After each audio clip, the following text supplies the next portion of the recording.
नमस्कार। क्या आप स्ट्रेस की अनुभूति करते हैं? और अगर करते हैं तो कभी भी स्ट्रेस मैनेजमेंट के बारे में सोचा है? अगर नहीं सोचा है तो अभी से सोचना शुरू कर दीजिए, बिकॉज स्ट्रेस तो आता रहेगा, मगर अगर आप उसे कॉन्स्टेंटली मैनेज करते रहेंगे तो कोई बात नहीं है। ऐसा तो कभी होगा ही नहीं कि किसी को स्ट्रेस नहीं होगा, क्योंकि stress is way of life today. Stress क्या है? अगर आज के ज़माने में देखा जाए तो मैं स्ट्रेस को एक डॉक्टर के तरह से कार्डियोग्राम के साथ में कनेक्ट कर सकती हूँ कि जैसे ही कार्डियोग्राम होता है कि कभी उसका वेव्स ऊपर होंगे, फिर और ऊपर होंगे, फिर नॉर्मल हो जाएंगे, फिर ऊपर नीचे होते ही रहेंगे, that is a normal cardiogram. वैसे ही हमारी ज़िंदगी में स्ट्रेस है।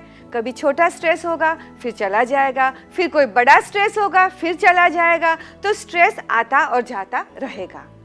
कार्डियोग्राम में स्ट्रेट लाइन कब होती है? जब हम नहीं रहेंगे तभी स्ट्रेट लाइन हो जाएगी। तो हमारी जिंदगी में स्ट्रेस भी ऐसा ही है। We won't have stress when we won't be alive.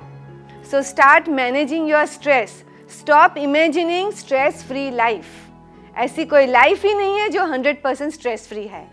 Accept कर लीजिए कि कुछ स्ट्रेस रहेगा, मगर वो स्ट्रेस में हरदम मैनेज करती रहूंगी, करता रहूंगा। तो आज से सोच लीजिए कि स्ट्रेस मैनेजमेंट के लिए आप क्या करेंगे, क्योंकि जब भी हमारा बॉडी स्ट्रेस अनुभव करता है तो हमारे सेल्स के अंदर नेगेटिव बायोकेमिकल्स डिपॉजिट हो जाते हैं। तो नेगेटिव बायोकेमिकल्स डिपॉजिट तो हो गए, मगर जब आप उसे रिलीज ही नहीं करते हैं तो the quantity of negative biochemical will increase in our body, जिसकी वजह से हमें बीमारी हो सकती है। ब्लड प्रेशर, एसिडिटी, बैक एक, काफ़ी बीमारियां, 90% बीमारियां आजकल स्ट्रेस रिलेटेड है। मगर जब मुझे स्ट्रेस होगा फिर मैं कुछ ऐसा करूंगी कि मेरे नेगेटिव बायोकेमिकल्स में बाहर फेंक दूंगी।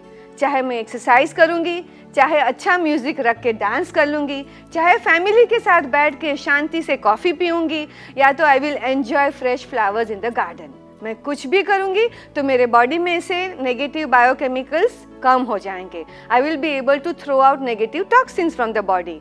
तो मेरी स्ट्रेस मैनेजमेंट टेक्निक हो गई उस समय के लिए। तो आप सोच लीजिए, which are the things that you enjoy doing and do them today. ऐसा मत सोचिए कि अभी मैं बहुत स्ट्रेस में हूँ, 1 महीने के बाद मैं छुट्टी में चला जाऊंगा, then I will release my stress. Your body can not wait so long. You need to manage your stress today, right now. So learn your stress management techniques and practice today.